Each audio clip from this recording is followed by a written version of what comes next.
Now, to discuss more about women empowerment and what it means to be a female political leader, I sat down with Liberian President Ellen Johnson Sirleaf. Sirleaf is the first democratically elected female president in Africa, and she's been politically active for over 40 years. She's often called an Iron Lady, so I started off by asking her why she's regarded as Liberia's Iron Lady. It means this is someone who is strong, can take decisions and take hard decisions. Someone not moved too much by emotion, being able to be very truthful and stern to people, with people. I guess it got started in my early days of public service when I was in the Ministry of Finance, and sometimes, good friends got a tongue lashing from me or got their request denied. And then I guess over the years, because, I've had some tough times in my life, and the fact that I didn't cave in, whether it was being exiled or being jailed, or being subjected to all kinds of human rights abuses. I guess I stayed strong, and so it stays. So that's how come it sort of continued over the years. How do you think your presidential win has impacted other women across the continent? Oh, I think if you begin to look at what's happening with women, I don't take credit for it all by myself. Lots of strong women have been gaining grounds in politics, in business or in any endeavor of society.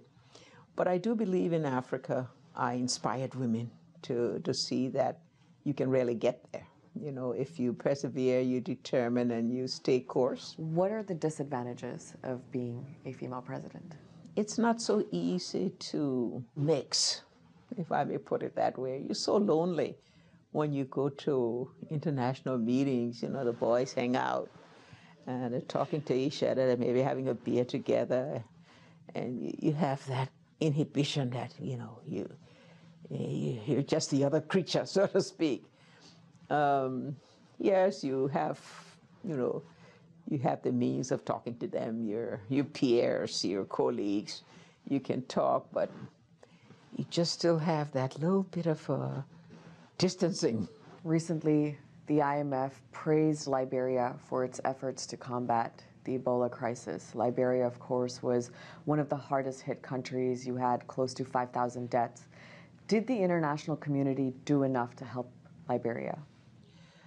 The international community was late in coming, and the international community in many cases were unkind because, we were sanctions, we were banned for something that we too were grappling with.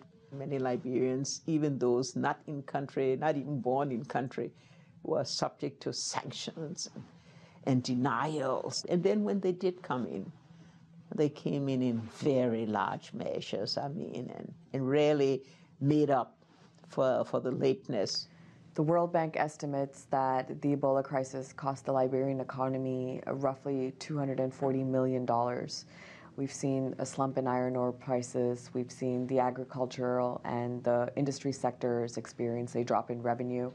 How has Liberia tried to recoup those economic losses, and what can be done internally? We're trying to see how we can diversify the economy away from those traditional extractive industries. We're trying to explore our other potential.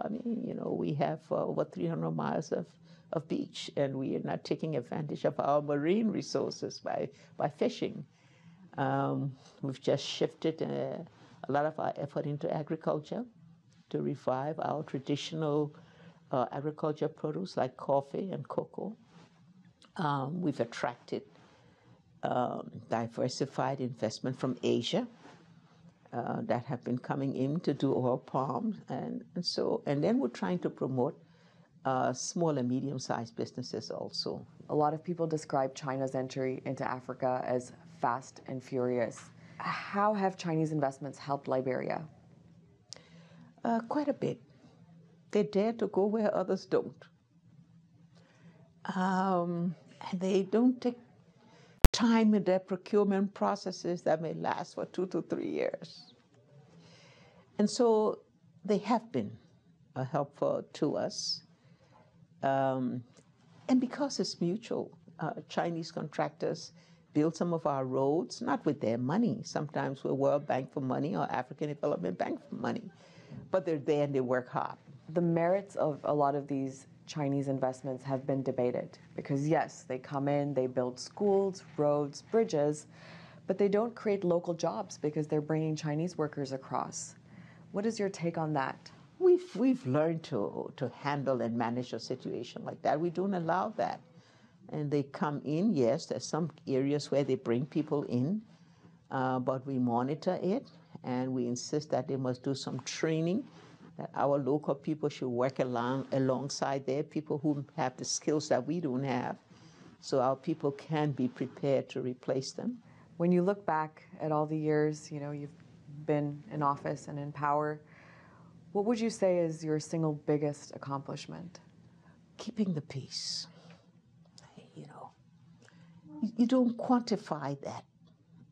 It's easy to say I built so many roads, or my enrollment in school increased by X number.